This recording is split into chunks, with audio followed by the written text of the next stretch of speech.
All right, welcome back to Problem Solver Politics. I am your host, Cardin Ellis, with Cody the Oracle. Hey, everybody. And apparently, Andrew Yang is bringing out a very powerful campaign surrogate. All right. John Yang, his long-lost brother, has a cousin named Jeff, who is a powerhouse, a graphic powerhouse. And, you know, I always said she was the most undateable of all the candidates, but also the most intersectional. Tulsi Gabbard bleached her hair blonde. Looks a lot like Kirsten Gillibrand. Cody, tell us what's going on. Okay, so we'll come back to reality for a second. So, this morning on CNBC, a graphic was ran showing fundraising totals for quarter four of 2019 for candidates. You'll notice that they start with Donald Trump, goes to Bernie Sanders. This little asterisk here is to denote people who raised more money this quarter than they had in any other quarter. Now, going through the list, you may or may not notice, as you mentioned, that this is you know what? I'll give it to CNBC. This is A Yang. It's like you said, it's Jeff Yang. It is A Yang. It's not. He was on the board of AT&T though. Yeah, well, he was a venture cap. I almost wonder, because I saw he's in like some venture capital. I almost wonder if behind the scenes somebody just typed in Yang Venture, because normally it comes up as Venture for America. Because seriously, why? And then the more confusing one. Keep going through. I guess we have punished Cory Booker. I guess you didn't know that Cory Booker he got plastic surgery, but he fought in the war and had a giant scar across his face. Yeah. I don't know where that photo came from. And the one that's most confusing, though, is, because that might just be a fold. Using Kirsten Gillibrand for Tulsi Gabbard, the only way that strikes me as reality is somebody who knows nothing about politics. Literally, it was like Gillibrand, right? Isn't that, you said to get the Gillibrand This is like picture, a Fiverr graphic. Like, I literally think there's some outsourced Indian dude, you know, or a Filipino guy who just is so stoked out of his mind because he got his first CNBC gig, you know, and they just gave him a list of people and he started Googling an image search to make this graphic, and it ended up disastrous.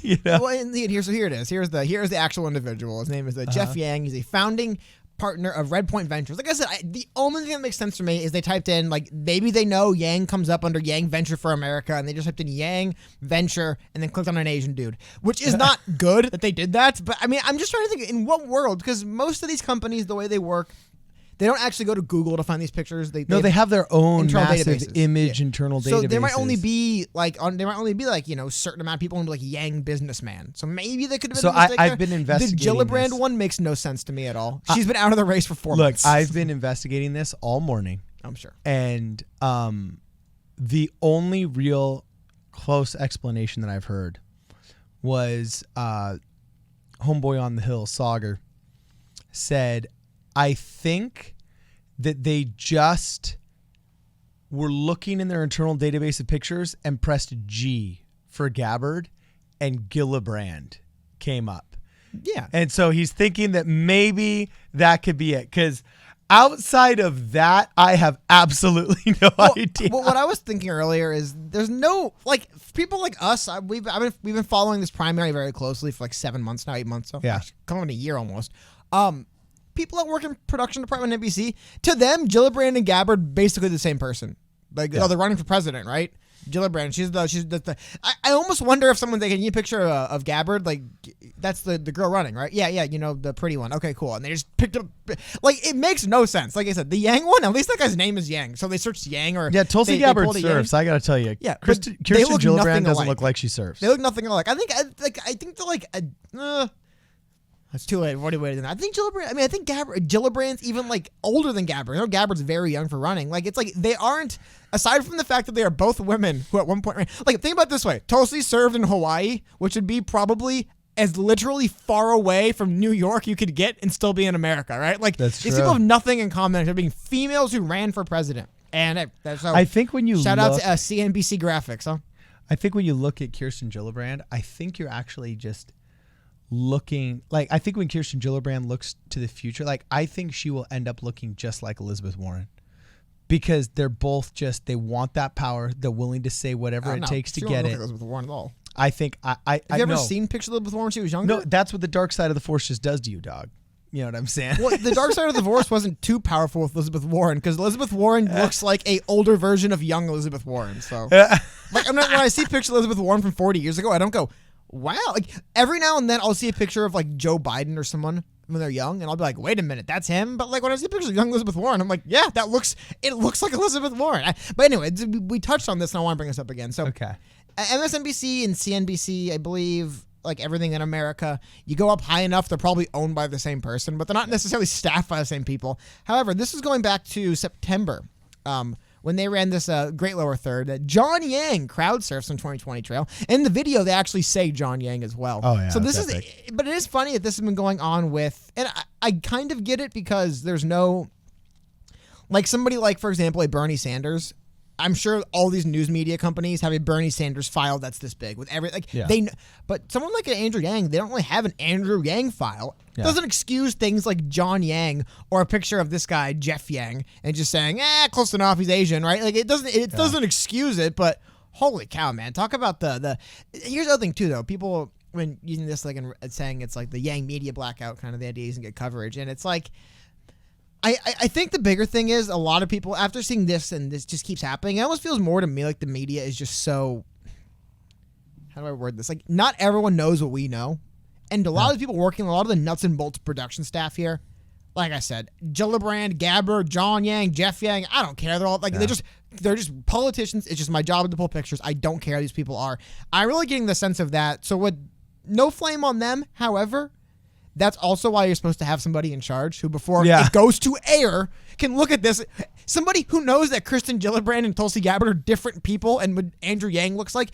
There should be someone with a base level understanding of the primary looking at these graphics who can say, hold on a minute, guys. We got to clean some things up here. That isn't Andrew Yang. And Kristen Gillibrand dropped out of the race like 5 months ago. So it's and then again, this one doesn't get brought up as much, but the punished Booker. I mean, where did they get this Cory Booker face? Oh from? yeah, that's a hardcore face. Like someone's got to do the punished Booker edit. What looks to me like is looks like Game of Thrones Booker right there. Yeah. He literally looks like the bad guy in a movie. He's got the scar across. He's got the classic movie villain scar across the face. Now you'll notice something else though. Looks like the bad guy from Jumanji. I think it's just a bad scan because you can see the same thing in Elizabeth Warren. It looks like Elizabeth Warren was folded in half. Oh, just bad scans is what it is. Okay. Or actually with the Warren one, I take it back. It's not a bad scan where I look at it. It's just the screens. I think there's multiple screens. Well, and that's also look, a super old picture. But you can see the seam right in the right-hand side of Buttigieg and to the left of Biden. That same seam just runs right down Warren's face. It's unfortunate that seam runs right down Warren's face and makes it look like she's like. It reminds me of the WWE Invasion where they had Vince McMahon and Shane McMahon's face split in half. Where it's like I don't know. Anyway, for whatever reason though, you know who did not run into any problems? Who? Surprisingly, Miss Amy Klobuchar, who definitely seems to have a lot of fans in the news media circle. She looks great. It's a great picture. Great picture of Biden. Great picture of Klobuchar. Anyone else have any problems here? The Bernie picture got no chipmunk. Buttigieg is right there. Yeah, well, but Bernie got hit a little bit by the screen fold. Like you can just see where the screens meet. There's that flat line. Yeah. And that's about it. I mean, I just really want to talk about this because it's following Andrew Yang. You see this happen. God, how often where he gets left off entirely or misrepresented. It's like I don't even know what to say about it anymore. That's what I mean. I'm just trying to. The only thing I can think is they just don't care. Yeah, and it's just pathetic because I think really even that 13% less. I mean that 13% that of confidence that America still has in the media is not even worth that 13%. You know what I'm saying? And I look at it and I think literally on this show we do a better job. Like, how do we make it so we get the budgets of CNBC, Cody? What are we doing wrong? Hey, like I said, doing a better job at what, right? Perhaps CNBC does an amazing job at what it is they are asked to do. Maybe they're not. Maybe they're told, hey, these fringe candidates, we don't care about them, man. Do whatever. Here's the thing is that it happens so frequently and so often. Yeah, but then it's not news. Then it's just propaganda. And well, I mean, I've been saying that for years, but it's not even propaganda. It's just they just don't care. I mean, like here's the thing. It's like when you go to Subway. That's a bad example. If you go to McDonald's and you say, "Hey, can you put no lettuce on my burger?" and they put lettuce on your burger, most of the time it's not because they're conspiring against you because they hate you. It's because they just don't care about you or their job. Right? Like it's like most of the time when someone screws up at work, it's not because they're out to get someone. It's because they just don't care. Just good enough for me, man. Is that Andrew Yang? Doesn't look like him. Don't care.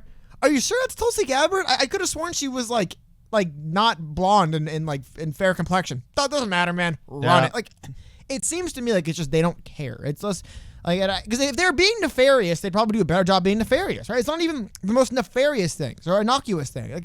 Like what's the upswing on calling Andrew Yang John Yang, aside from just being passively dismissive because you don't care? Okay. I'm just trying to I'm trying to get to the bottom of this. Like, because if they're out to get the guy and they're rigging everything against him, which I think some people might be, that looks more like omissions and misrepresentations. Stuff like this is like somebody does not know who Andrew Yang is, can't be bothered to find out. And Yang, what's the Yang guy? Is it John? Oh my God, I want to see if I can pull this one out. I believe it was, oh my God. There was somebody who screwed up a while ago and said Andrew Yang founded Yahoo. Did you see that one? I know I didn't, but that's awesome. I'm trying to remember. Let's see if I can pull it up really quick. Because here we go. Because Jerry Yang founded Yahoo. Okay. Oh, it's been corrected. I can't find the old article. I believe it was a Yahoo article, and they said, well, Andrew Yang, co-founder of Yahoo. It's like, but once again, it's, you know what? This is something I don't like to get too much into because I'm not super, that's what I'm looking for. I just don't know. I'm not super knowledgeable on the subject. But I will admit, man, it's getting way more and more and more and more and more. Like, there is this sense that, like, people really are just, like, Asian guys. They look like, It really is like the Asian guys all look the same to me at this point. Because it's, what is the other reason from the media? Like I said, they probably don't care. But even if you don't care, why are you just using different names and pictures? And it's almost like, Yang, God, I can't be bothered to figure out which Yang. I'll just pick a Yang. It's like, I don't know, man. It's, because I don't. Sad, that's my alma mater, man. It's my alma mater right over there. NBC? Yeah. NBC Uni. I had the NBC Universal email address and everything, man. All right. Yeah, I work for Universal, so we're all part of the NBC Universal family, which is also CNBC. But yeah. Isn't that just like the Comcast group? Now it's gotten to be a bigger. I mean, there was a time where it was owned by Vivendi, a French company. Then it was Comcast, and it was General Electric. So I mean, I think in the past decade, it's gone through 3 or 4 hands, and I'm sure every time it gets snowballed into a larger and larger conglomerate. And you know what? Maybe that's what we're seeing. What we're seeing is because there is nobody sitting at the top who actually is responsible and owns this company. It's just they're owned by a company who's owned by there's nobody. There's no. This is the thing about screw ups like this. Last thing I'll say is, personally, right? If I'm a producer of this show, okay, I'd be like very upset and embarrassed that we just ran the wrong pictures, right? Yeah. Like it would like matter to me as somebody who cares about their job. I'd go, wow, man, I feel awful for that. We have to do our job better. But I wonder, once your corporation's folded into corporations, and nobody really notices or cares, then who are you responsible to? I mean, I think the problem with the media in general is they're not responsible to anything. Yeah. Who's gonna get fired over this? Nobody. Who's gonna like get demoted? Who's going to lose anything over this? It almost reminds me of that one Philip K. Howard book that you really liked. That was The Rule of Nobody. Yeah, good book. Do you remember that? Yeah, it's like the rule of nobody at this point. So here's my thing. This is how I'll end it. If you were to have a mistaken identity, Andrew Yang becoming John Yang or Jeff Yang, what would Cody, the Oracle's favorite mistaken identity name? Killer Cody? No, what? Cody the Killer? No, what? Cody the Cool Kid? No, my if I had an alias, Cody wouldn't be in it. Cody the Charismatic? No, wait. Code Breaker? Like, I don't know. Like I said, it's not an alias, but it's just my name. But no, my alias would be something completely different. It would be trying to remember. I'd probably just pick a character. Oh, you know what? It would. I forgot what it is now. I used to remember it. It's a combination of Butch Cassidy and the Sundance Kid's real names. I think it's Harry Longbaugh and I forgot the other one. That's actually pretty legit and deep, man. I dig that. It comes from somewhere, so it's not totally random, but it's also weird enough people wouldn't pick up on it, Okay. Anyway, I can actually use that when I don't want someone to know who I actually am, but I want to read my name confidently so they believe it, but I just don't want you to know. So when you're with your mistress and you're checking into a hotel and you have to write down who you're with, that's your identity. No, I don't hide from nobody. Yeah. Okay. Anyway, let us know what you guys think in the comments below. If you haven't had a chance to like the video, please like it. If you haven't had a chance to share it, please share it. That's how we get around now on YouTube. You got to share this with your friends and your family. This is Problem Solver Politics. We'll see you guys in the next video.